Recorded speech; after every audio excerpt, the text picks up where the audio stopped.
Well, here it is, late August, and it's crazy hot, but you know, that late August and early September is just for us on Charlotte Harbor means school's in session, and lots and lots of schools of redfish showing up, and we're trying to get it done early.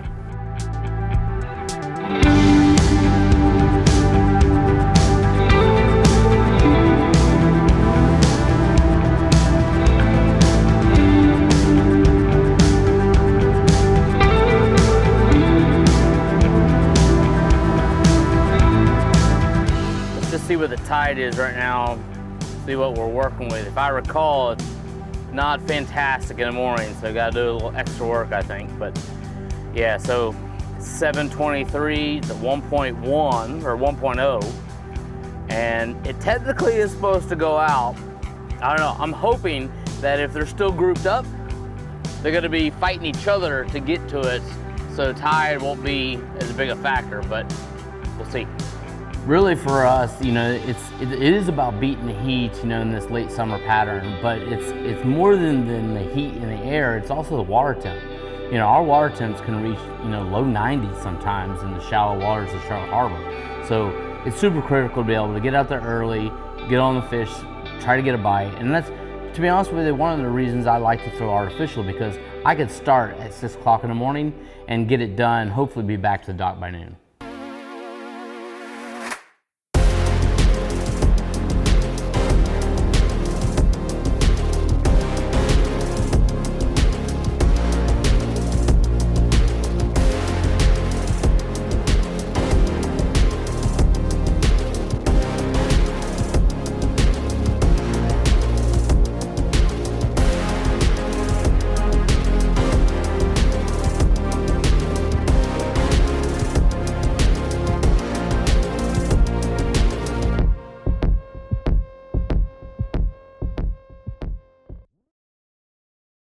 So we get here, and because the water's lower, they've fallen off the edge of this flat, and I put the trolling motor in, and they rose up like pretty happy, and I would imagine they're chewing their face off on some of this fry bait that's just on the outside of the bar.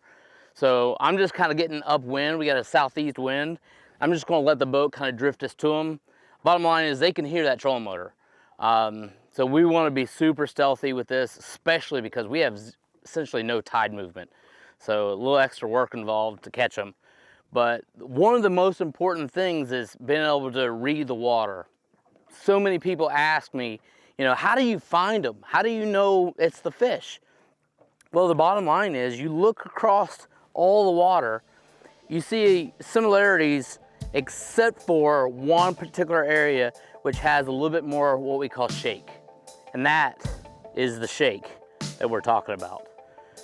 And they're coming to us a little bit. I'm gonna slow our roll a little bit and get a shot here, and I think pretty soon.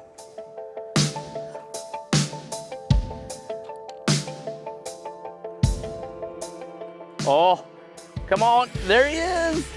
There he is. Oh, it is a good one too. Oh, I feel them trying to, oh, that literally they were trying to eat it out of each other's mouth. Oh. Okay. Oh, look at the boil right here next to the boat. Oh, God. Oh, yeah, come on. Come on. Oh, get it. Got him right there.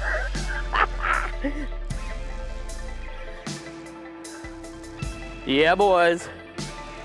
Man, I don't care As an angler, that topwater bite, the entire school is in front of the boat right now, 10 feet, right where our fish is. What I was saying was, as an angler, it doesn't get any better than topwater bite. And when you catch reds this size on topwater, whoo! Normally I'm the guy standing back there watching people do this.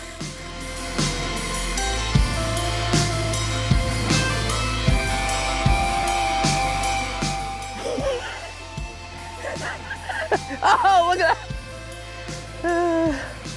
Our redfish typically school in the summer, and it's really just a pattern for their spawn. You know, they're kind of getting together, making some friends, and they bunch up in some large numbers, from anywhere between 50 to 60 in a school, upwards to, I've heard numbers of 500. I don't know how somebody counts 500, but I can promise you, I've seen schools in the late summer that can reach half acre, quarter acre, and just balled up like it's red on the surface. I'm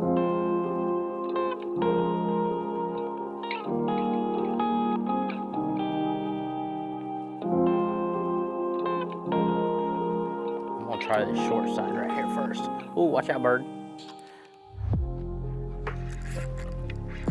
Got him.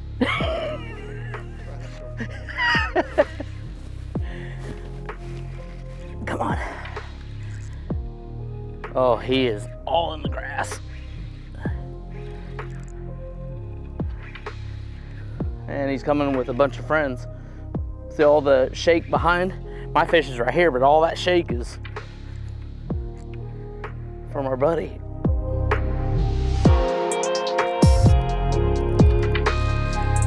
Yeah, I mean, the last fish, you're pulling on them, and they bury down in this grass, and treble hooks sometimes can be, as fun as a topwater bite is, those treble hooks can be heartbreakers sometimes. Oh yeah, he's pinned pretty good though. Oh, maybe I spoke too soon. Come on, get back over here.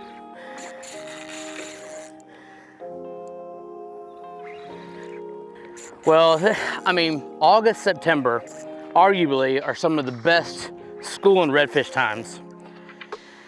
They're kind of grouping up to head offshore to spawn. And this is actually some of the smaller varieties for big schools, but I'll take him all day long. Whoa.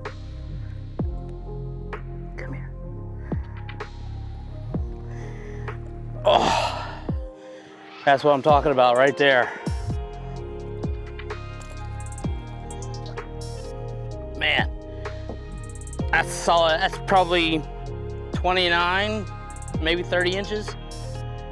Absolute stud. Get her back in the water for release. And these big breeders, you need to make sure that you leave it in the water plenty of time for them to kick out of your hands. Just like that right there.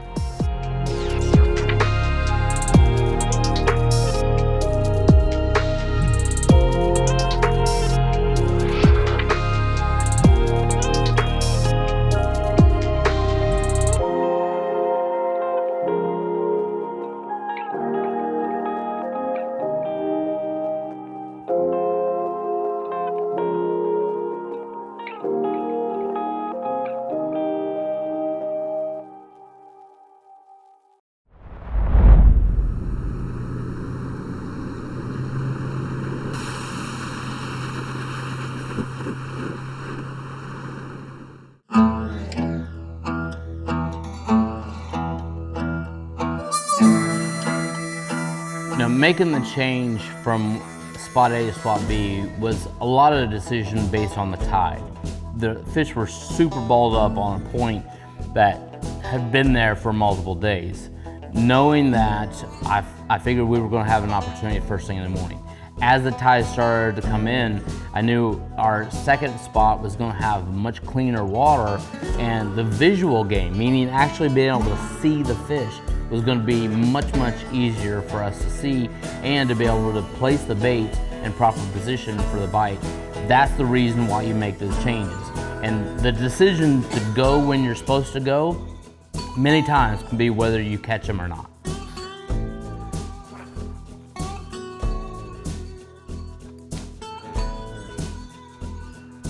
Oh yeah. Oh yeah. Yeah, got him. Hey, they make a mistake and float on the top. Oh, and anyway, they make a mistake and float on the top. You're gonna see them. And you make a cast, we got the wind to our back right now, and they were, I don't know, 60, 70 feet off the front. And there's so much grass in here, you gotta use a weedless bait to get their attention, keep it off the grass. He's running right at me. Oh yeah. It's good fish there.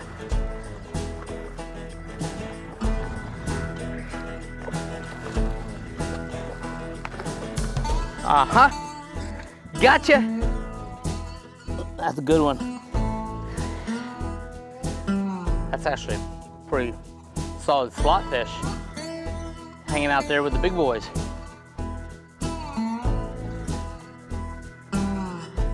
Absolutely smashed that. Quality Charlotte Harbor fish right there.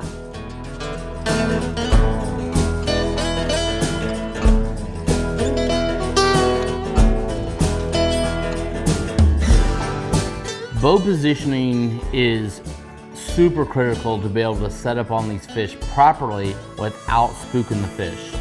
You essentially have to get in position to be able to make long casts to them without them knowing you're there. In many cases, I'll set up in a little deeper edge, a little deeper water, and make casts ahead of the fish so they don't even know I'm there, but I'm able to reach them with some light braid and be able to make long casts to be able to get that bite ahead of the fish.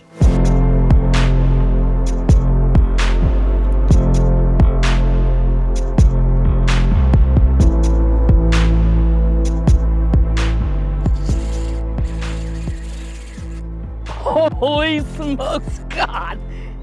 Look at the whole school's coming at us now.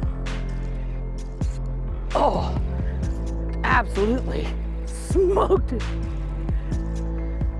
Oh, look at them right here. Oh, there's a whole wall of them right here.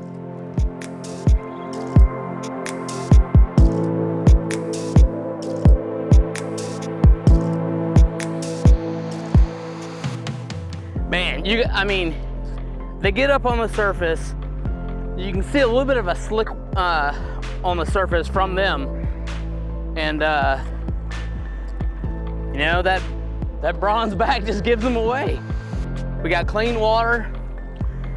We don't have the best sight fishing conditions with a little bit of overcast, but when they get to the top and relax, you know, and I'm not bombing a bunch of casts in there at one time. I'm just waiting patiently for them to rise to the top. This is the reward right here.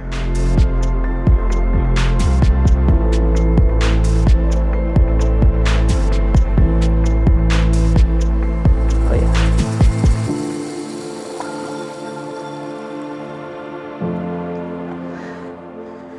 Freaking tanks. See, look at the grass he was burying his face in, trying to get that thing out.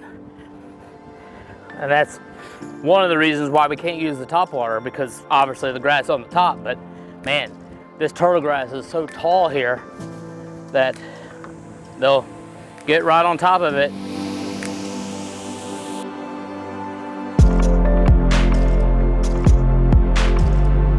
Feels good to just kind of, you know, come in here and sit down and just patiently wait for them to come to you. You know, fishing all those tournaments all those years, the one thing I learned is patience and waiting for the fish to come to you without you constantly beating them up, chasing them with a trolling motor. And you know, the results are that. They get comfortable, they relax, come to the top, and there's 100 of them there, and they're ready to eat. So, woo! This is what fun fishing's like, right? Right? Taylor, yeah, you don't want to get in some of that action, do you? I figured you might. I was really looking forward to this particular shoot because it was going to be myself and the crew, and you know, it was a lot of it just, hey, let's just go out and do some fishing and see what we can make happen.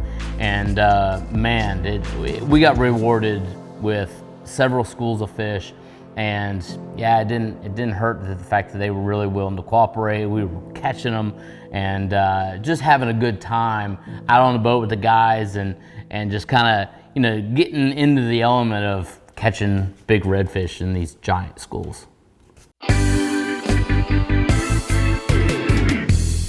Well, first thing in the morning, we wanted to really start out with some topwater baits. And you know, my bait of choice anytime I'm throwing topwater first thing in the morning is with a Colt Sniper. I actually like the 110 this time of year. This is the 110 high pitch. So it's got some solid rattle to it. And the only time I really use the high pitch is when I'm fishing big groups of fish or numbers of fish, just because it will call them to it and they will chase it down.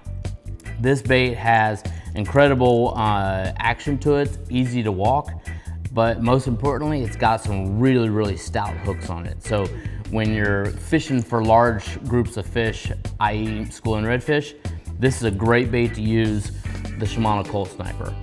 Great topwater bait. As the tide came in and we ran into some more floating grass, I decided to switch off to a 5-inch paddle tail. In that case, we decided to go with this 5-inch paddle tail, which has some interesting color to it. The water we were fishing was a little tannin, and having a bait that has a similar profile to the small little finger mullet, this was a perfect case scenario. Now, I went ahead and rigged it on a 5/0 weedless rig, and this allowed me to be able to pull it right through that floating grass without any issues at all. What it does is, because we have a little darker water there, this wider tail puts a lot of thump, a lot of vibration in the water, and they're able to seek it out and absolutely smash it. Had a lot of fun throwing these 5-inch paddle tails. I've used this style of bait in many years fishing the tournaments, and I know it's a proven bait. And it's a great way to get some casting distance. On those school fish where you sometimes have to reach out and touch them, it's a great way to do it. Whether it's on the soft plastic or that, you know, basically a 5-inch topwater, it's a good way to go.